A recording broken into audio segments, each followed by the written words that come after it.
Hey folks, it's Ben Greenfield, and I'm not wearing any pants. I'm actually not kidding you. I am not wearing pants right now. I am shining light on my gonads. I do that sometimes for health.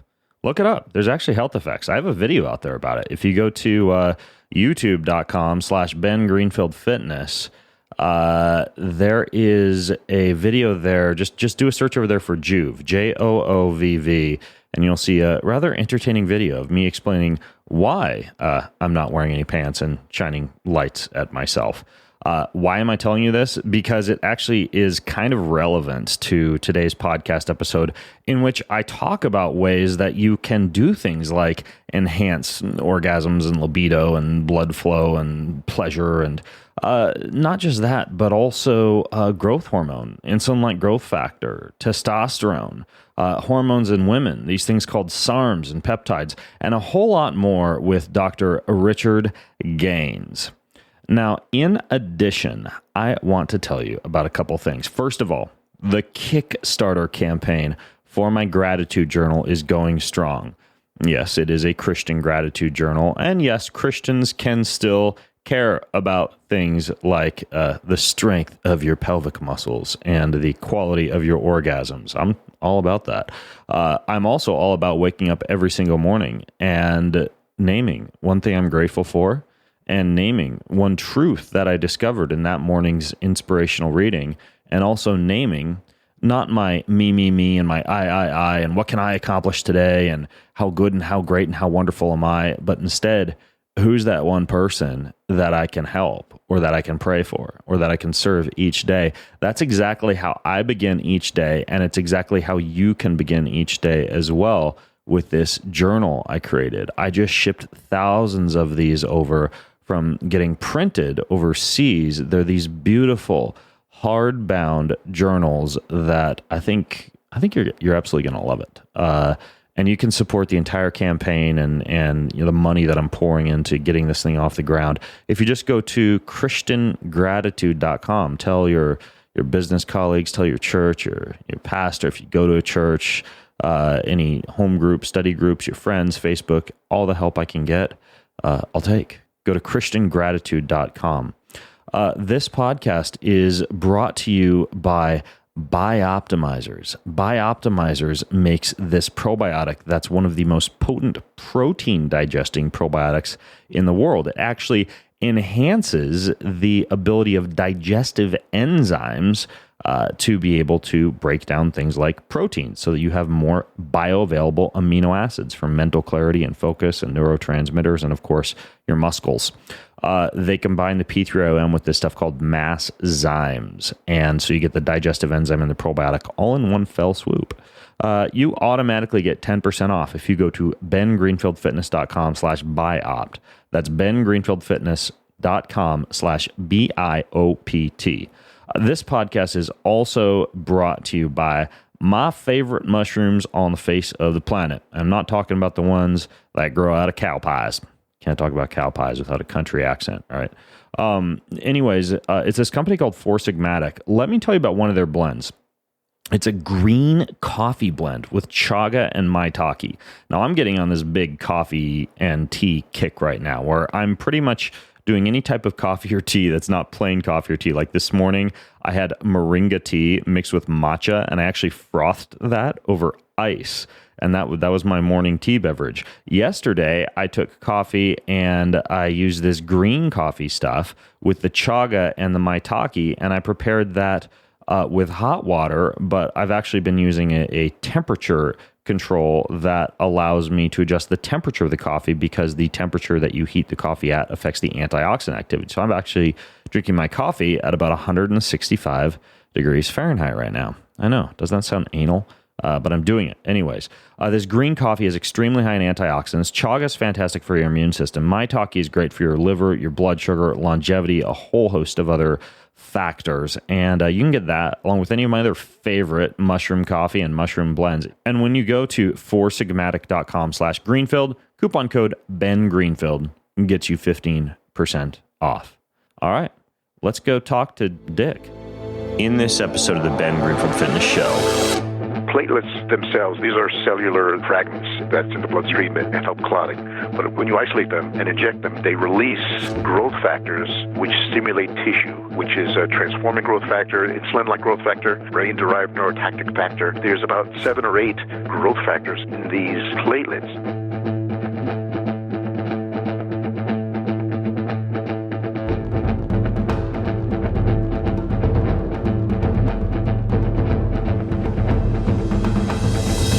He's an expert in human performance and nutrition. Voted America's top personal trainer and one of the globe's most influential people in health and fitness. His show provides you with everything you need to optimize physical and mental performance. He is Ben Greenfield. Power, speed, mobility, balance. Whatever it is for you, that's the natural movement. Get out there. When you look at all the studies done, studies that have shown the greatest efficacy. All the information you need in one place, right here, right now, on the Ben Greenfield Fitness Podcast.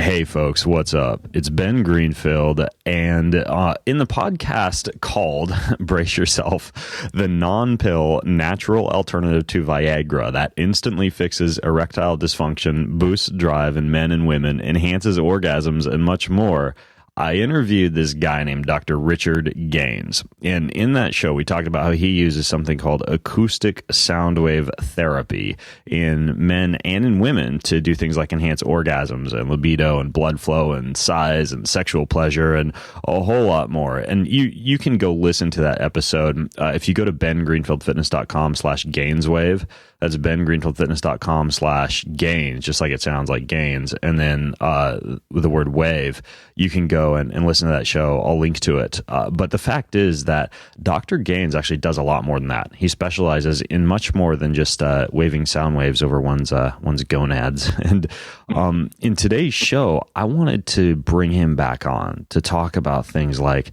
testosterone injections and growth hormones and platelet-rich plasma injections and anti-aging and a whole bunch of other things that he specializes in that we didn't get a chance to really talk much about. So if you've ever wondered how one would use, say, injections or needles to build muscle or lose fat or defy aging or enhance sexual performance, then this episode is a must listen for you, with of course the caveat that if you're one of those athletes competing in some sanctioned sport like a WADA or USADA sanctioned sport, Ironman triathlon, Spartan racing, some type of bodybuilding event that doesn't allow for things like this, please proceed with caution, and please take everything that we talk about with a grain of salt, because I don't want to give you the impression that you can just like willy-nilly wander into the realm of anti-aging if you are an athlete in a tested sport. And so I just have to throw that caveat out there for those of you listening in who are competing in some of those sports.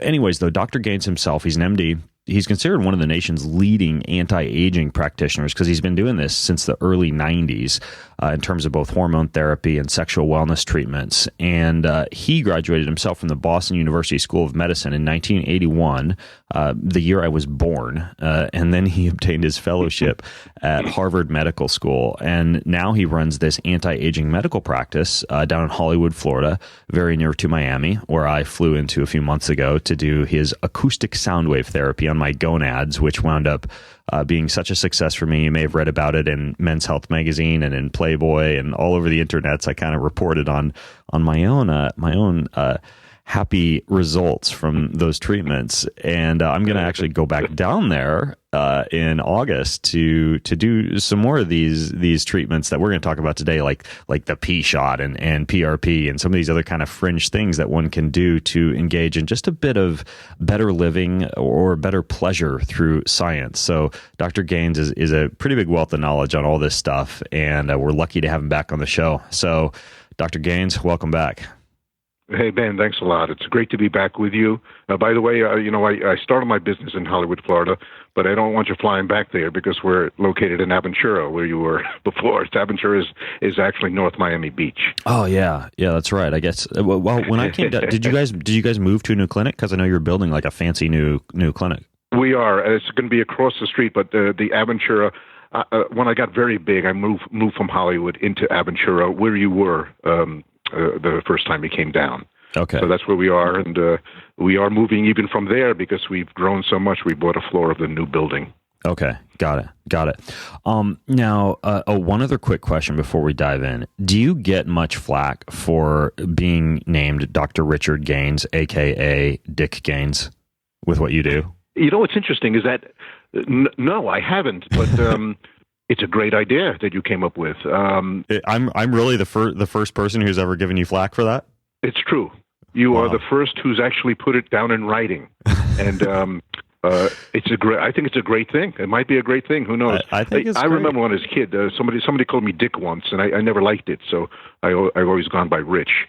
But now I'm starting to like it. I know it goes perfectly with what you do, for good or for bad. I like it. I dig it. I say, why not run with it? Anyways, though, so you do these hormone therapy injections, right? You do like growth hormone and sermorelin and a lot of these things that can help one to amp up their growth hormone. And we've talked about growth hormone before on the show. We've talked about using natural methods like, things like colostrum and raw milk and sleeping better, and even like fasting after workouts as ways to naturally increase growth hormone. But we haven't talked a lot about growth hormone injections. So can you run me through kind of like growth hormone injections 101 and how this actually works? And I do want to ask you about testosterone injections too, but I'd like to start with growth hormone. Okay, good. I'll focus on that. But in general, as we age, we lose hormones. We know that adding them back and maintaining good levels is good for your health. It delays degenerative disease or prevents it. It's been proven in the medical literature. With growth hormone specifically, it first became purified, let's say, in the early 80s. Only the early 80s. In the early 80s. And before that time, they used to use animal growth hormone for children with short stature because they realized that it was a growth hormone deficiency, a pituitary dysfunction that they were dealing with. And it would give a couple of inches growth to these kids so they weren't terribly short. In 1979, 1980, it became purified. And, of course, animal growth hormone wasn't necessary. The problem with the animal products is that sometimes it transmitted viruses and disease, and it caused issues in some children. So with this purified product in the early 80s, it became more common, especially for children with short stature, and the kids did very well being exposed to this.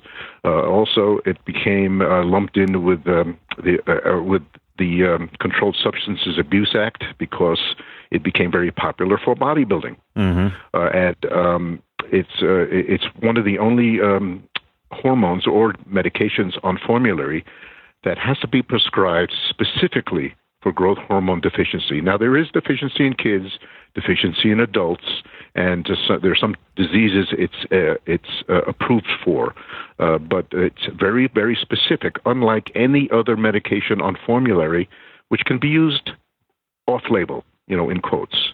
Most, about 50% of medications are used off-label.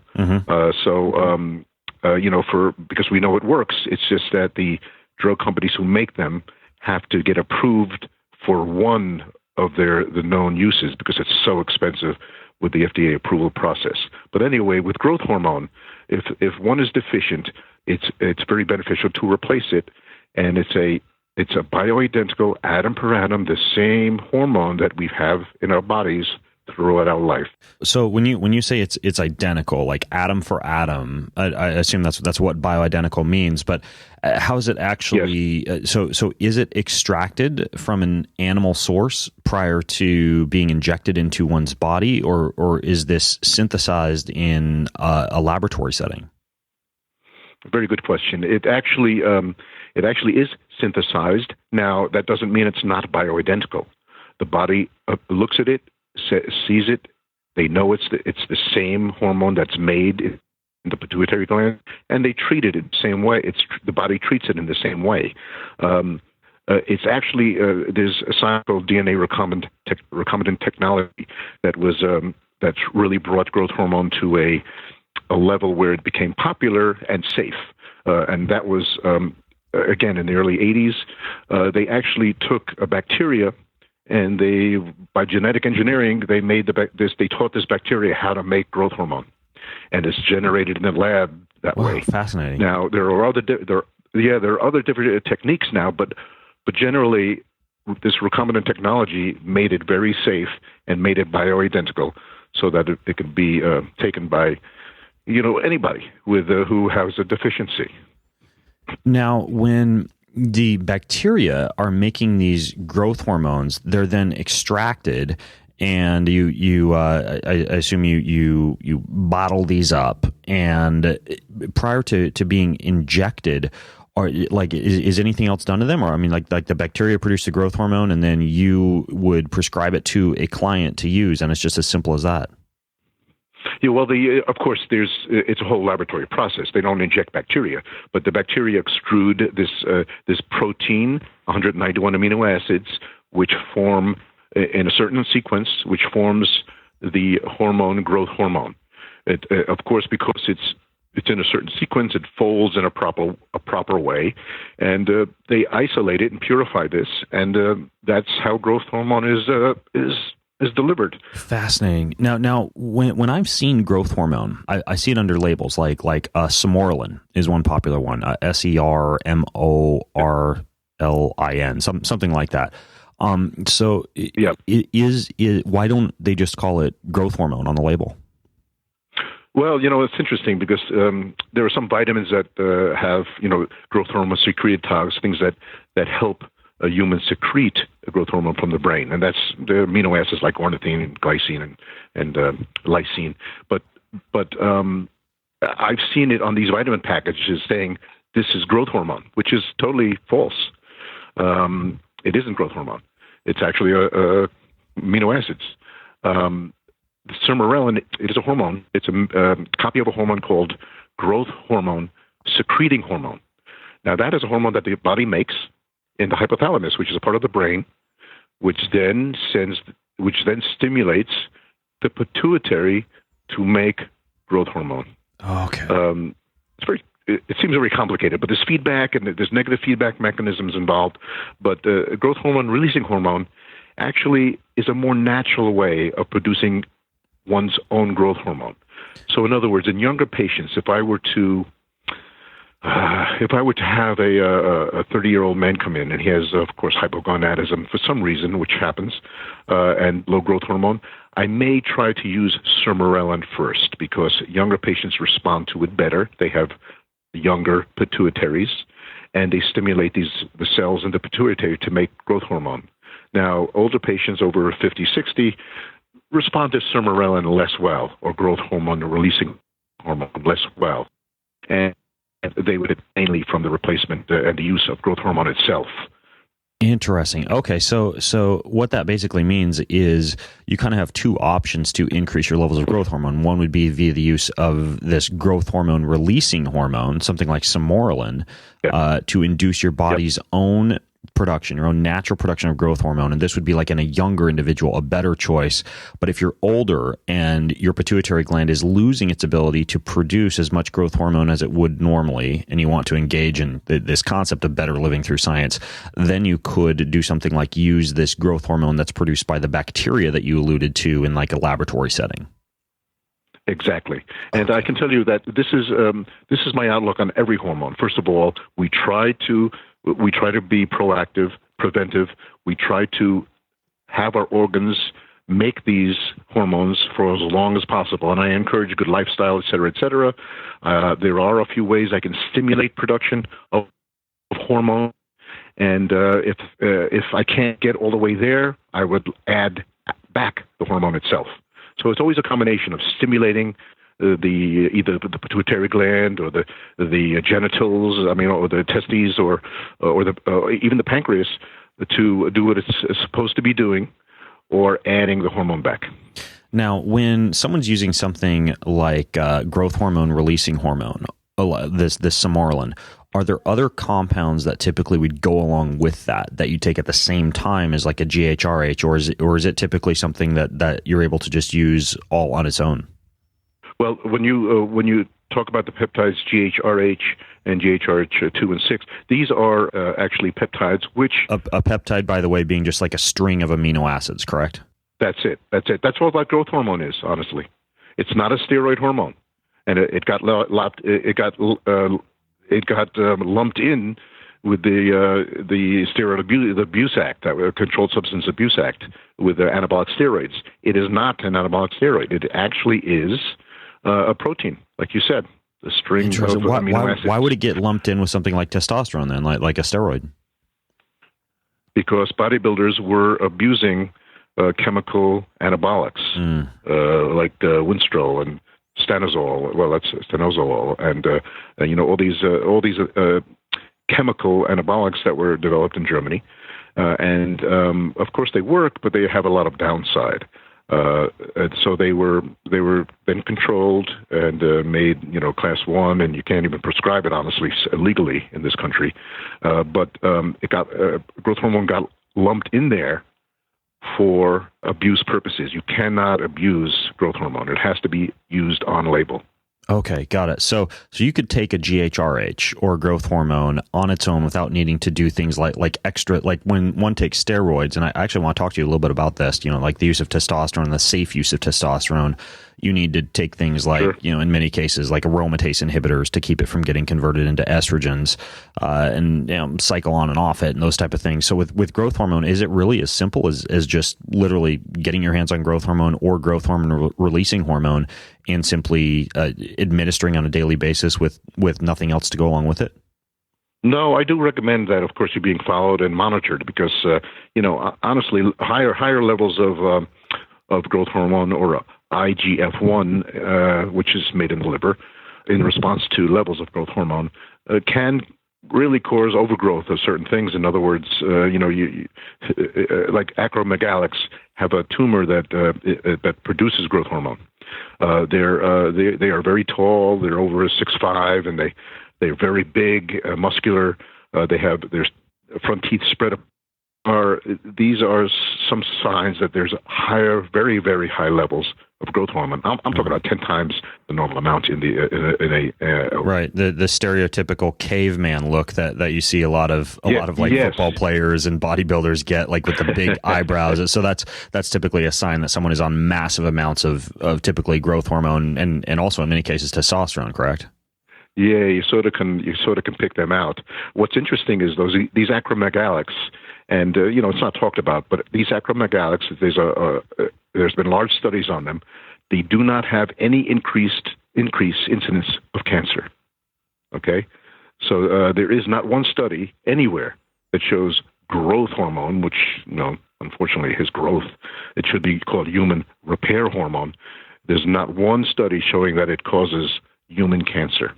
That's nuts, because that's about all you see is talk about an IGF-1 sweet spot when it comes to avoiding the risk for carcinogenicity with, either too much, milk and protein and insulin-like precursors, or the use of growth hormone. Although I suppose that some of that is related to the discussion on anti-aging, right? Like too much activation of the mTOR pathway.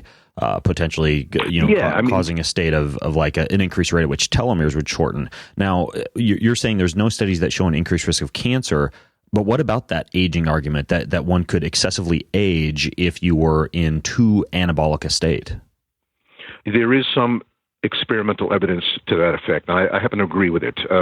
I think that high levels, unnatural levels of any of these hormones can cause, you're going in territories that aren't generally understood. I think that any hormone that we replace should be replaced to an age of about a 30-year-old. And this is where we try to pinpoint out therapy for any of these hormones. Got it. Now, is there when it comes to IGF, that's something that's relatively easy to monitor via a simple blood evaluation. Things like IGF and insulin, for example. Is there a sweet spot that one would look for? When you talk about trying to maintain the levels that, for example, a 30-year-old would have, is there an actual number, an actual range you could toss out there? Yes, because in my practice, I can tell you with the experience I've had, I can tell you that some people respond to. I go by school grades, and if you look at 2 standard deviations, people's blood work fall in 2 standard deviations, and growth hormone peaks in the middle of that in the average, and then comes down low and goes lower numbers when it's measured in higher doses. So I shoot for the upper the upper third of that range, because we know the benefits. And as we age, we know we lose growth hormone. Now, with all these considerations, I look for a range on IGF-1 between about 180 to 300. I'm very conservative. There are people in my field of age management medicine who suggest levels up to 450. I don't think that's really appropriate. That's for kids who are 17, 16, and I think that mainly we should concentrate on when we're adults. It's usually about between 180 and 300. Okay. So I'm happy in there. I don't want to go much higher than that in my patients. Got it. 180. Some people respond really well to lower levels. Some people they do very well at 180, and they don't need any more. They're fit. They're happy. They're lean. And I don't, everybody's different, I have to say. And all these hormones, which we really haven't talked about, we'll go to testosterone, but they all interact together. It's like a symphony. That's what it's been termed. Before we turn to testosterone, just a couple of the things about growth hormone. First of all, just from a practical, logistical standpoint, this is always administered via an injection? Unfortunately, because it's a peptide, it is a very delicate molecular structure. So, if you squirt it down on a table, it'll fall apart. If you take it under your tongue, it's going to fall apart, and it won't get absorbed through the tissues. The best way and the most consistent way to deliver a specific dosage is with a subcutaneous injection, because it goes there undamaged, and the small capillaries will take it up and bring it to the rest of the body. So this would be the same way that one would administer, for example, insulin if they were a diabetic. You just go right underneath the skin with just a basic like an insulin syringe. Exactly. Okay, got it. Now, when it comes to injecting something like this on a daily basis, or from what I understand, on a nightly basis is better, because growth hormone can assist with sleep and with repair as one sleeps. And that's one of the reasons that sleep is so important, because you naturally produce a lot when you sleep. But related to the body's natural production, are you going to, and I'd like to hear about your thoughts on this with both growth hormone or a growth hormone releasing hormone like sermorelin, do you risk shutting down your pituitary's own natural production? Like, is this kind of like testosterone, where you are either going to be stuck on it for life, or kind of like fighting an uphill battle for a while once you get off it, if you start taking something like growth hormone or a growth hormone releasing hormone? These are really good questions, and I have sort of learned to answer them over the years. Obviously, as we're aging, we can't make optimal levels of these hormones. So again, the only way you can get them back is doing a proper lifestyle, stimulating production, or adding back the hormone. On occasion, adding back the hormone will suppress production of the hormone in your body. But don't forget, in my type of therapies, I stimulate production as well. I encourage stimulating production even while adding back the hormone. So your question is, yes, if done improperly, it will suppress production, and you'll be down for a long period of time. Generally, what happens if when somebody goes off, let's say they're 40 years old, they come in, their growth hormone levels are very low. I replace growth hormone. They do well, and then they run out of money. Okay, because it is expensive stuff. Their levels will fall to where it would have been at their age. In other words, we'd continue to drop as far as the production of any hormone. And so if they've been on growth hormone for 10 years, they're going to drop to a low number, probably lower than they were 10 years before. So basically the idea would be if you wanted to get all the advantages of growth hormone, if you're young and you're using growth hormone releasing hormone, if you're older and you want to use this just bioidentical straight up growth hormone, just start using it and plan on using it in the same way that, for example, I take 5 grams of creatine every morning year round. I don't cycle on it. I don't cycle off it. I just take it because I know that it's one of those molecules that's proven to be beneficial, to be safe, and to be something that's going to allow for everything from neurogenesis to muscle growth to power to strength and beyond. Even gut health based on recent creatine studies, for example. You're saying kind of similar to growth hormone, just take it and plan on staying on it. I feel that way. Now, there are people who want to go off, and I say you can, your levels, were this before. They'll probably just drift down to where you were. I always say would have been, because, aging does lower growth hormone levels. So let's say they came in with a level of 140. 5 years later, they want to go off. They go off. It'll be 120.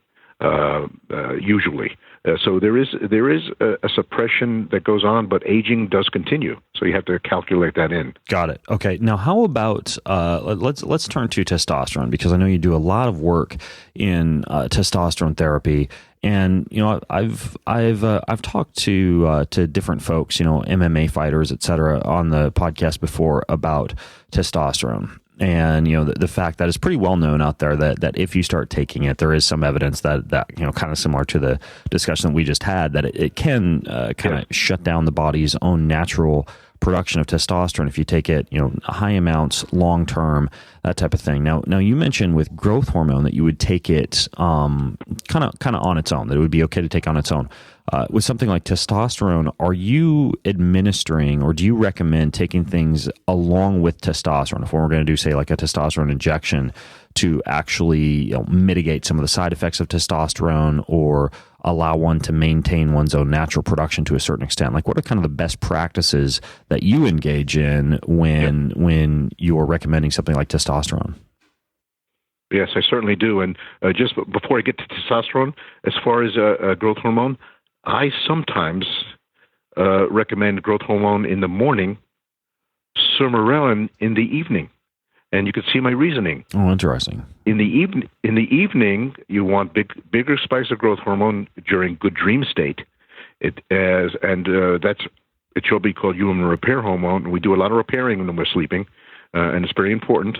And it does help sleep, sermorelin, in 70% of my patients. So I recommend stimulating the pituitary at night.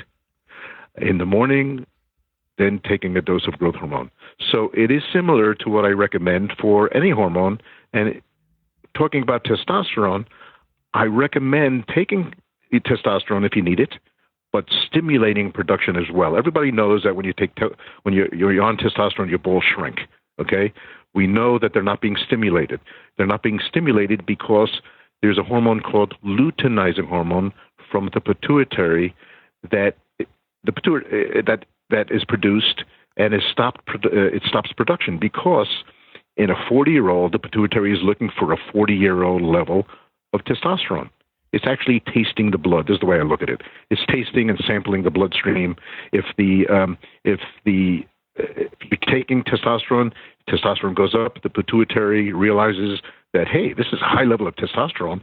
I'm not going to tell the testes to make testosterone anymore, and it shuts off this luteinizing hormone. Well, what I do, I combine therapy by recommending the injection of something that looks like luteinizing hormone. It is half the molecule. It's the active portion of the luteinizing hormone, and that's what HCG is. So in most of my patients, I recommend if they need testosterone that they also need HCG. HCG being a human chorionic gonadotropin. That's HCG, yes, correct? And HCG, yes. And the interesting thing is there is a luteinizing hormone, actual luteinizing hormone on the market, very expensive through recombinant DNA technology to produce, but they've realized that human chorionic gonadotropin, which is widely available, is much easier to produce and distribute. It works in the same way. Now, how common would it be for one to just use HCG in the absence of testosterone? Like why wouldn't you just take that all on its own? No, it's a good question. As a matter of fact, in these fertility clinics where a couple is trying to have a baby, they recommend, if there is some oligospermia or low testosterone in the male partner, they recommend high doses of HCG, injectable HCG throughout the week. I offer that to younger men who come in who I just want to stimulate their production of testosterone, and I do it with HCG. There is other chemicals, and we've learned this from, of course, the bodybuilding community.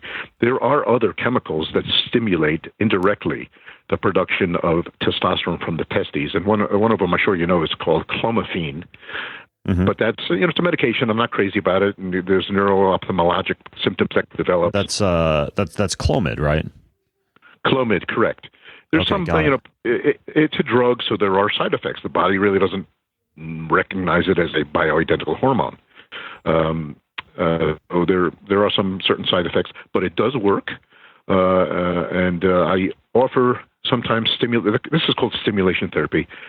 I often recommend stimulation therapy for my male patients if I think their testes will respond. And usually that's in younger men, under 40. And stimulation therapy would be something like the use of Clomid along with something like HCG? It's usually either or.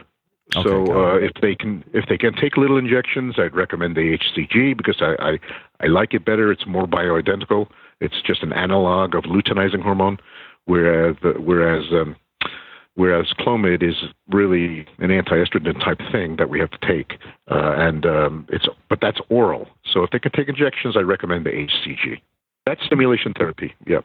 Okay, that's stimulation therapy. So you could do testosterone along with HCG, or you could do testosterone along with Clomid to allow yourself to escape the notorious ball shrinking effect of something like testosterone.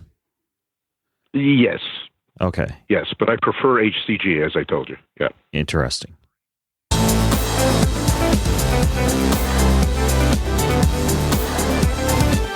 Hey, I want to interrupt today's show to tell you about Red Juice. Red Juice. It's an acai and cordyceps infused juice brought to you by the same people that make that gently dried superfood greens powder that I've talked about on the show before. Well, they decided green wasn't good enough and they wanted to do red too. So they made this red extract that's really tasty and that packs a big punch of metabolism boosting adaptogens.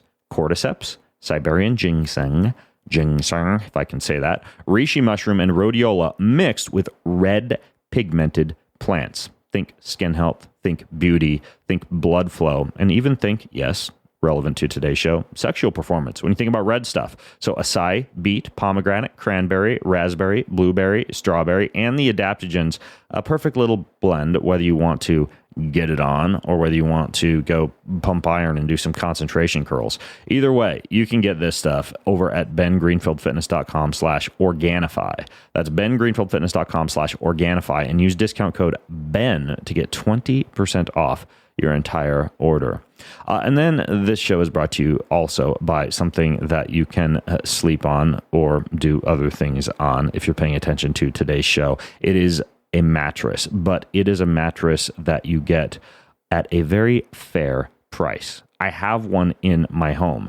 It is extremely comfortable. My guests sleep on it, and they swear it's like one of these $10,000, organic fancy mattresses.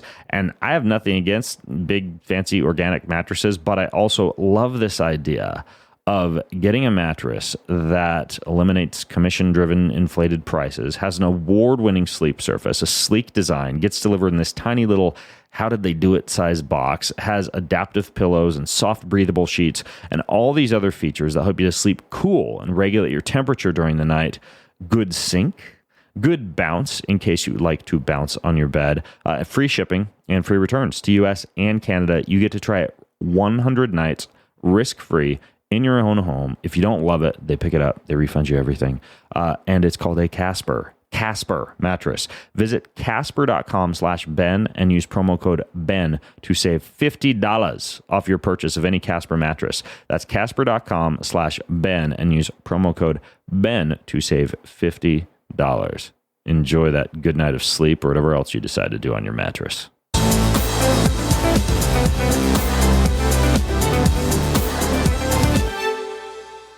And do you endorse the use of a testosterone injection or a cream or a lotion, or what is kind of the best practice in anti-aging medicine right now when it comes to the administration of testosterone?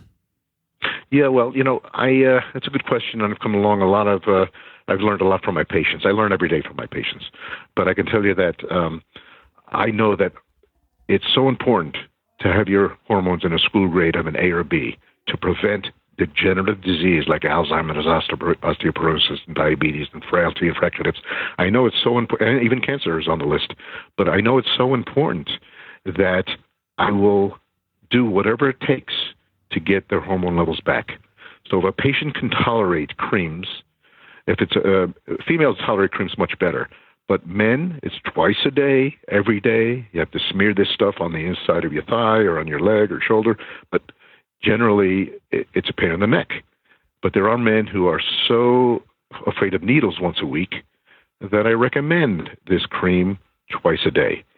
It works if they follow directions, and most of my patients do. I think I will do anything it takes to get their hormone levels back. Now, there is pellet therapy where you can, you put it's with a large needle, you numb up the skin in the buttock region.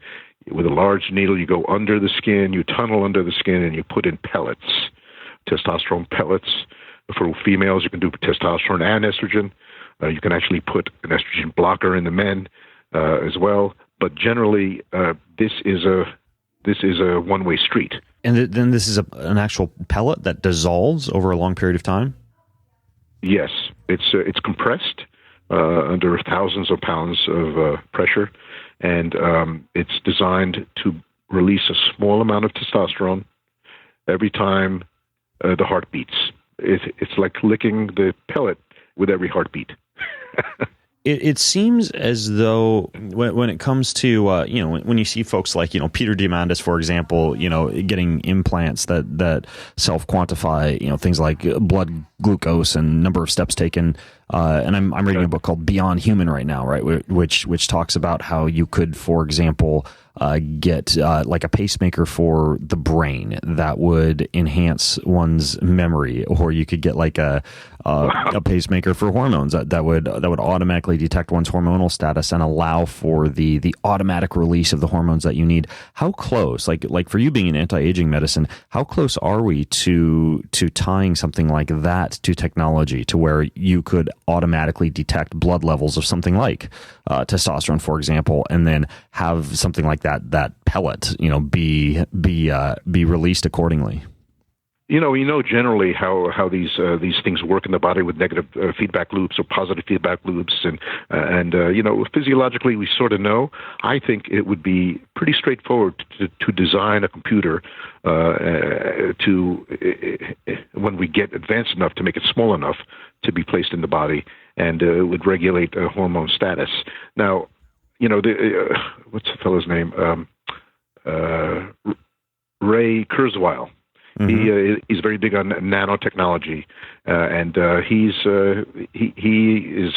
talks about nanobots that can be injected and directed to a proper organ, and these things can regulate our function. I think it's going to happen. It's going to be very expensive for the next 100 years, so I think we've got a long time to wait. I'm not sure that's going to be available in our lifetime. Yeah, I was just curious, all these anti-aging conferences you go to, if that's a hot topic or not. It sounds like it's not quite on the cusp of being created yet. Yeah, it's not there yet. Yeah, okay, got it. I think it's very reasonable. I'm with you. Yeah, it'd be interesting. So if anybody's listening in, you can always pipe into the comments, or just like take that and run with it, and send me the royalty checks when you create this self-quantifying device for testosterone. Now, what about alternatives to something like testosterone? Like, one thing that you see talked about quite a bit lately is selective androgen receptor modulators, or SARMs as one alternative to using something like testosterone or as a way to build muscle or burn fat. What's your take on these androgen receptor modulators? Well, that has to do with peptide science, and peptide science is really. I mean, there are medical books on peptide science. It's really incredible stuff. I think it's going to happen. I'm actually recommending a number of peptides to some of my patients. SARMs is already here. I have a few patients on SARMs. Because the technology has gone this way. First of all, most of the research has been done in Europe and in Australia on peptides. In the United States, it's always been illegal. You can buy it on the internet, and it says not for human consumption, experimental use only, stuff like that. Now the FDA has approved a few compounding pharmacies to provide this for human consumption. So they are coming around, and I think SARMs has a place in health. But in terms of mechanism of action, how is it working any differently than something like testosterone? Well, there are some benefits to the way it works. I mean, honestly, testosterone does stimulate the prostatic cells, and it does cause a little growth. SARMs don't seem to. That's my understanding. So, PSA, we follow PSAs in men because, 1 out of 10 men over 50 have some form of let's say, I don't want to say cancer, but some form of dysfunctional cells in the prostate. I think cancers come and go. I think the immune system has a lot to do with it. If you have a healthy immune system, these sites of bad cells will be consumed by natural killer cells, etc. But the point is that SARMs do not stimulate prostatic tissue. So there are some benefits. It is a peptide. It is not a steroid. So there's benefits with that as well, subcutaneous injections instead of IM injections. There's still a lot even I need to look before I really make any strong suggestions to your audience. I mean, I think there is a place for SARMs. I think there are CJC 1295 DAC, which indirectly stimulates growth hormone production. There's a couple of like thymosan B beta 1. These have healing properties. I think that it's early on even for me to offer it to my patients, though I have with SARMs. I've already done that, and with the CJC, I've already offered it to some of my patients also. Usually it's a cost consideration. They are less expensive than growth hormone. So I do recommend CJC to some patients, and we'll see how they do. It's really early for me to clinically tell you how it's been going. But the evidence is very strong that these SARMs and the CJCs, they do work. These are actually natural peptides that circulate in our bloodstream.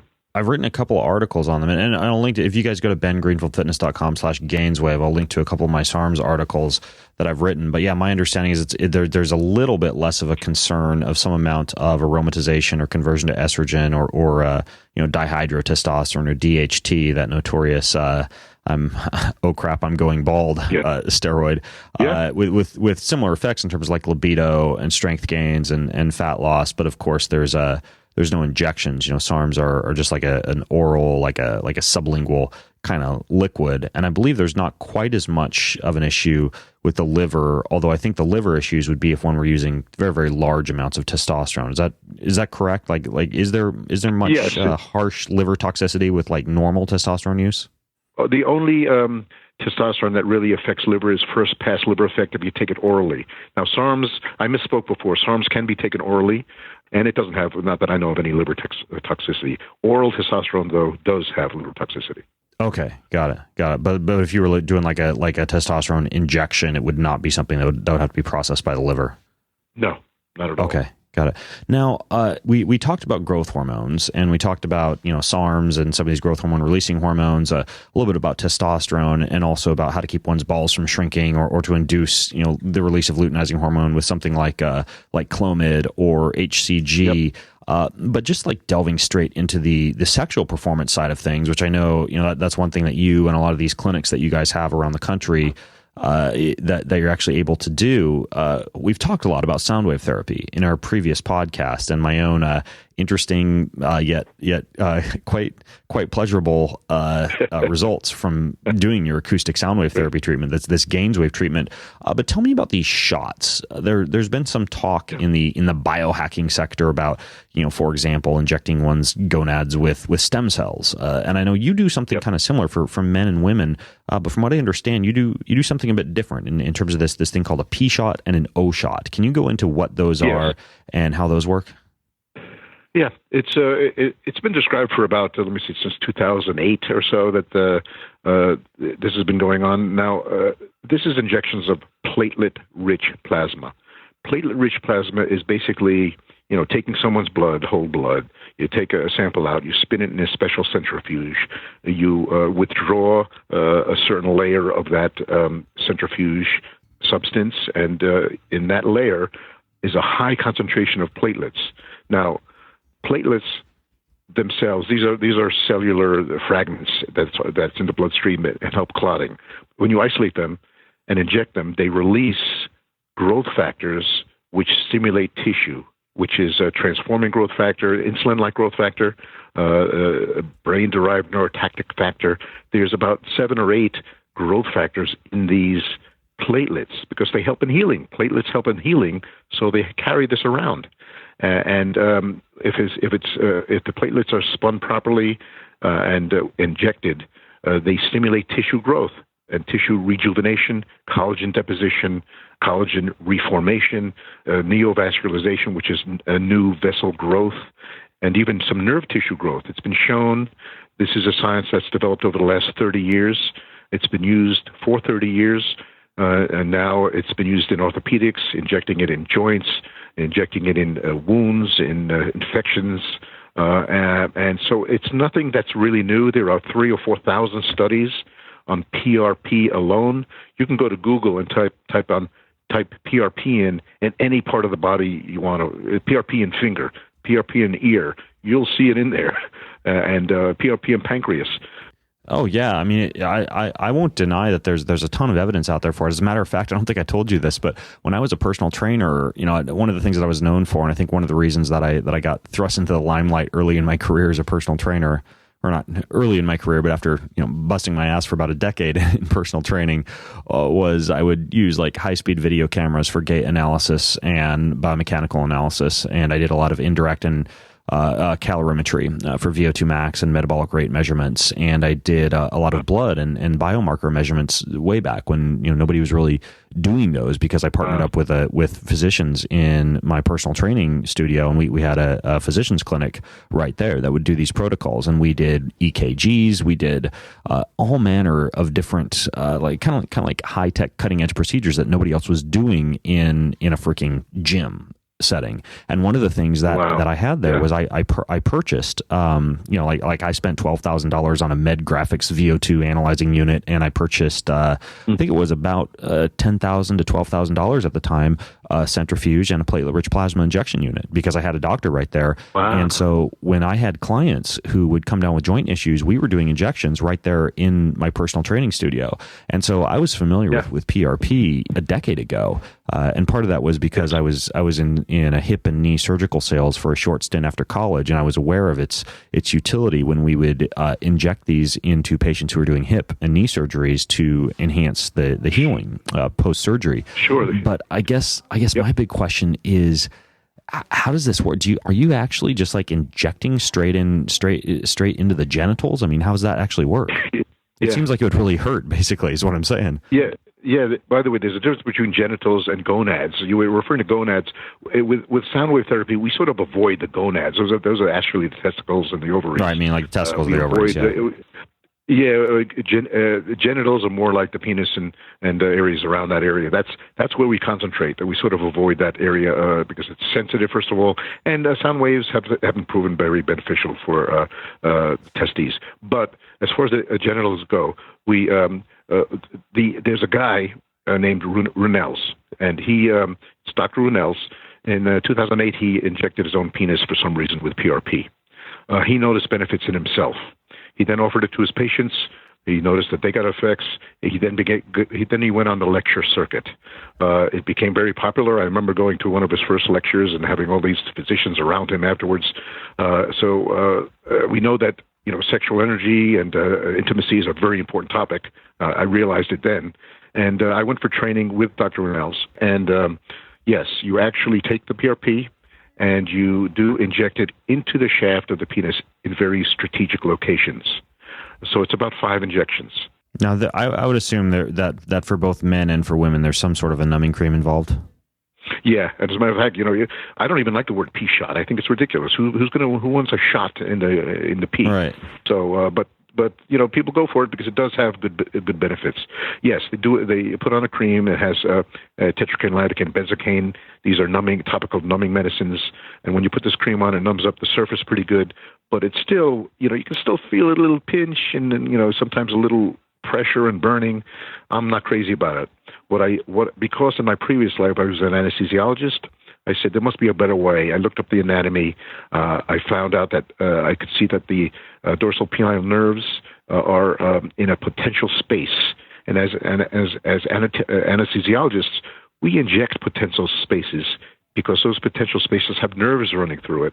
When you inject a potential space, these nerves get soaked into local anesthetic, and numbness occurs or anesthesia occurs, and that's what a spinal anesthetic is. You inject into a potential space, this lidocaine goes around, or whatever local anesthetic you're using, it goes around the spinal cord and numbs up you from the waist down. You can do that in various parts of the body. In the penis, there is a potential space near the abdomen where you can, just with a tiny little needle, inject a small amount of local anesthetic, and it numbs up the whole shaft. Now, it's funny because during the GAINSWave therapy, Dr. Rennells came down, and I was training him. This is only about a year ago, and I showed him this block, and he said, "Wow, that's a great idea." So now it's recommended for any pee shot, they do this little injection. So it's one little injection, numbs up the penis, and you can do all the rest of those strategic injections without any pain or burning at all. So that's the way I provide it. That's the service I provide to my patients. Similarly, in females, there is a location with one single injection. You can make it a little more pleasant for them too. It's a little more difficult because they have nothing hanging out, but it's still you can numb them up pretty good with a cc of local anesthetic. Yeah, I mean, I did the numbing cream when I came down for your GAINSWave treatment. I did the numbing cream, and it seemed to work just fine. In terms of there being no discomfort at all for me. But I was just curious when it comes to these injections, if it's kind of similar, because as you know, I'm going to come down there and do it. I think I'm scheduled in mid-August to come down and do one of these pee shots. So if you're listening in, great, stay and tuned. You'll see the shot. You won't feel a thing. It's really a breeze. Now, you're doing those in conjunction with the GAINSWave, where you're doing like acoustic sound wave and the pee shot. Is this the new GAINS enhancement thing that you're doing? Yeah, when I offer, I call it GAINS enhancement because I don't like the word shot, pee shot, or anything like that. But I do give credit to Dr. Rennells for injecting himself and his girlfriend and publishing the data and getting the word out. And by the way, the O shot, when he developed that, he offered it in the gift bag at the Oscars. And he got a lot of publicity out of that. And he got some, of course, movie stars coming in for the O shot that he provided for them for free. But he got a lot of publicity and a lot of TV time.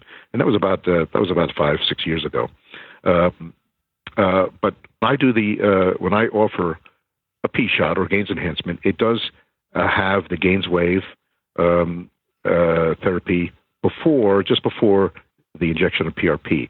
What's interesting is both the tissue response to these technologies are very similar. So GAINSWave stimulates progenitor stem cells. It stimulates the growth of neovascularization or new blood vessels, the collagen, et cetera, et cetera. Platelet-rich plasma does the same type of thing. It's interesting. But I think it has what I've seen is it may have a synergistic effect. They both work together in a beneficial way. So I do offer a GAINS enhancement, and when I do, it's done with GAINSWave therapy and a pee shot. Okay, so the way that would work is someone comes in, They do the is it the sound wave therapy, and then you do the P shot? Do you have to? Because when I went into your clinic, I got this done in like 20 minutes. Do you just come in and you do it all in one fell swoop? Yep, we sure do. And what the thing is, you put the cream on, right? Well, when you come in next time, we still have you put on the cream, but we can do the block even before. We do that little block I told you about, the potential space with the nerve going through it. I do a little block, and then we do the GAINSWave. You'll see you're not going to feel a thing. It's a really strange sensation, and it was even strange with the cream. This is even a little more strange, but it only lasts about 45 minutes. So we give you double anesthesia, basically, so that you don't feel anything with those injections. Got it. Now, you're offering for people who are listening in an actual discount or a voucher for the GAINSWave and the GAINSWave enhancement, I know. Our code is you text the word Greenfield to 313131. If you text the word Greenfield to 313131, that gets you $150 off of the GAINSWave treatment. Will that also work, do you know, on this GAINS enhancement if you want to do like the 1-2 combo of the shot and the acoustic sound wave? Absolutely. Yeah, for your listeners, for sure. Okay, cool. So if you guys want to do that, you don't have to go to Aventura. There's 80 different docs around the nation that you can work with on this. And if you go to their website, which would be just GAINSWave.com, or could folks go to HealthGAINS.com as well, Dr. Gaines, or does it matter? Like where would be the best place for people to go if they want to find a spot? GAINSWave.com will get them pretty quick to the GAINSWave affiliates. I think if they go to HealthGAINS, either one would be fine. Why not go to the HealthGAINS? It's more comprehensive. They'll look at the whole clinic, and of course, you can click on. You'll get linked over to GAINSWave as well. So HealthGAINS is the one I like. Okay, perfect. And then what about for the injections? Like for people who are, who are listening in, who can do this legally, right? Who aren't like, MMA fighters, and they're not, competing in like Ironman triathlon or Spartan racing or something like that. And they also want to do like testosterone, or they want to do growth hormone, or, or Clomid or HCG or these other things that you talked about. What's the best way for them to go about doing that if they want to get a hold of you, or they want to work with somebody who you would vouch for? Well, I have a lot of representatives here in Aventura. We have the phones working all the time, and these guys, as a matter of fact, I sat with them. Today's Friday, right? Yesterday, I sat with them for an hour. We go over things. I tell them what we have available. They're very knowledgeable and be able to help anyone that calls. HealthGAINS.com is a good number. The number will be there. I know the local number here, but HealthGAINS.com is the best website to look at. Of course, the local number is 305-632-1818. Okay, so HealthGAINS.com, and then for that, if they want to save anything or get any kind of voucher, is there like a code or anything they should use, or should I work that out with your folks and we can put it in the show notes? Well, I think they only have to mention your name. That's all they got to do. Oh, but okay. I'd like you contact my guys too. But that's I'm pretty sure that's all we need to hear is your name. Okay, cool. So if you're listening in, it's easy as that. Just give them a call, healthgains.com. Mention the show. If whoever you talk to doesn't know what you're talking about, just leave a comment in the show notes over at bengreenfieldfitness.com/healthgains, and we'll hook you up. Because if I'm going to be talking about things like injections of testosterone or HCG on the show, I do want to make sure folks wind up working with somebody who's actually got, a good head on their shoulders when it comes to this stuff, and isn't just like injecting willy-nilly and isn't actually monitoring values. Because I know that you do a crap ton of like blood testing along with your actual administration of some of these things to ensure that it's done correctly. So make sure if you're listening in, don't go to onlinepharmacy.com. And we do it regularly. I just want to say with the monitoring, of course, we're available all the time. You will have an assigned health coordinator who will be in touch with you all the time. I'm available all the time as far as appointments can go. And we do blood work every 6 months, which is necessary for it to monitor changes. I'm glad you mentioned, Ben, also that, as far as professional sports, we do try to stay away from that. It's a very touchy subject. I think one day, they're going to have sports teams that are going to be open. You can do anything you want and to be an athlete as far as anabolics, but currently it's frowned upon, and I do not treat anyone for specifically performance enhancement. It's all for health. Though, of course. Yeah, and that's a whole different can of worms that I know a lot of people will debate about, is like, should we allow athletes to actually, get LASIK surgery, but not, if they've got, let's say, testosterone levels of, 300 or something, get them up to 800 with something like an injection. I know it's a whole different can of worms, and I don't think we have time to delve into that, aside from the fact that I do think that it's a good idea to send a message to the youth in our country that you shouldn't try to override your biology with injections and things like that if you don't need them. And I think the major thing is that unless you know what you're doing, and unless you're having something overseen by a medical professional and can also afford to do that, it's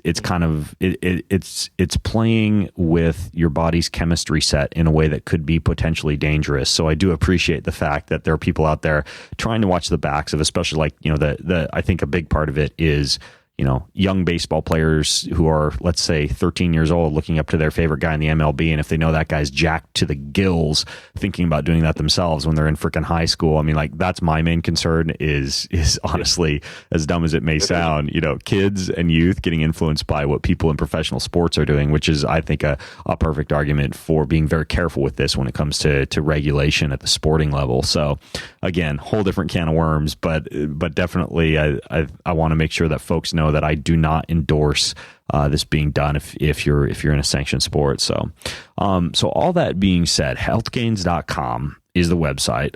You can text the word GAIN to 313131, and I think you just get a voucher sent straight back to your home or to your phone that will get you the GAINSWave treatment at any of the different 80 participating physicians around the nation. And if you run into any trouble or any difficulty with any of those docs not recognizing the podcast when you talk about it, just leave a comment in the show notes, and we'll bend over backwards to help you out and connect you with Dr. Gaines and his folks. So Dr. Gaines, thanks for coming on the show and sharing all this stuff with us, man. Oh, thank you, Ben. It was a pleasure being on your show.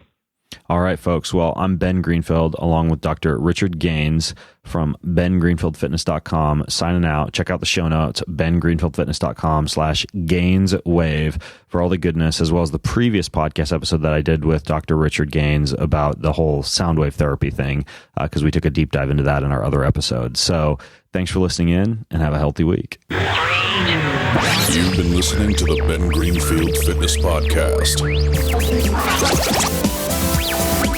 Go to bengreenfieldfitness.com for even more cutting-edge fitness and performance advice.